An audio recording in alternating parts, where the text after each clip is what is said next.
এই পৃথিবী থাকার জায়গা নয়। কিয়ামতের সময় আল্লাহ তাআলা মালাকুল মাউতকে বলবেন সবার রূহ কবজ করে ফেলো, সবার, কেউ থাকবে না, সবার রূহ কবজ হয়ে যাবে।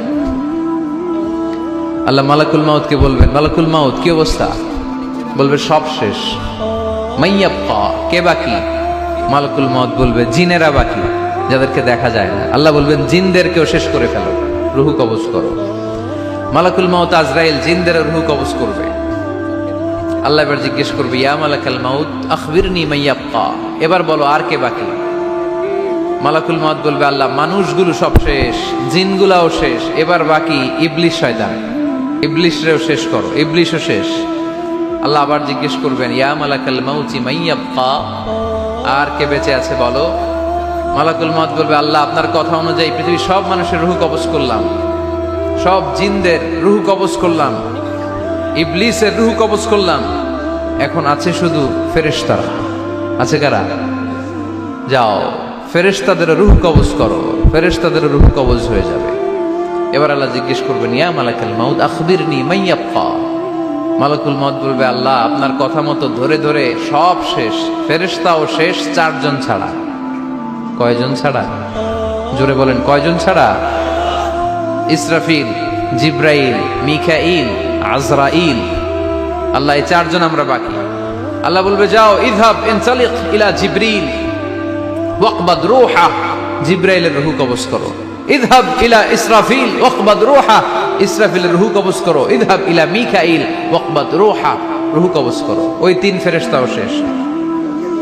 এবার আল্লাহ তাআলা জিজ্ঞেস করবেন, ইয়া মালাকাল মাউত আখবিরনি মাইয়াবকা, হে মালাকুল মাউত আর কে বাকি আছে বলো। মালাকুল মাউত বলবে, আল্লাহ আপনার কথা মতো মানুষগুলো শেষ, জিনগুলো শেষ, ইবলিশ শেষ, আমার বাকি 3 ভাই ইসরাফিল, মিকাইল, জিব্রাইলও শেষ, শুধু আমি, শুধু আমি। আল্লাহ বলবেন, কেউ নাই? মালাকুল মাউত বলবে, না আল্লাহ কেউ নাই। এবার আল্লাহ তাআলা বলবেন, মালাকুল মাউত তুমি তো সবাই রে মারছো, এবার তুমি মরো, এবার তুমি মরো, তুমি মরো। শোনার সাথে সাথে মালাকুল মাউতের কাঁপুনি ছুটে যাবে, খিঁচুনি এসে যাবে ভয়ে।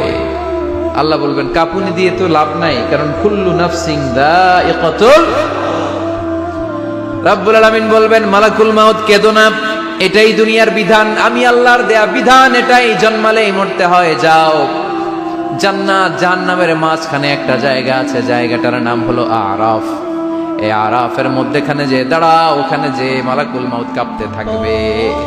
মালাকুল মাউত বলবে, আল্লাহ সৃষ্টি শুরুতে যদি জানতাম, সৃষ্টি শুরুতে যদি জানতাম সবাইকে মৃত্যুদান করার পরে, রূহ কবজ করার পরে আমাকেও মরতে হবে, তাহলে এই কঠিন দায়িত্বের ব্যাপারে আপনার কাছে ক্ষমা চাইতাম। আজকে আমারও যে ভাগ্য বরণ করে নিতে হবে সৃষ্টির শুরুতে, আমি এটা কল্পনাই করতে পারিনি। আল্লাহ বলবেন, নো টক, মুত, ইয়া মালাকাল মাউত, মর, মরে যা, মুত, মরে যাও। বলার সাথে সাথে মালাকুল মাউত এক বিকট চিৎকার হাঁকিয়ে মরে যাবে।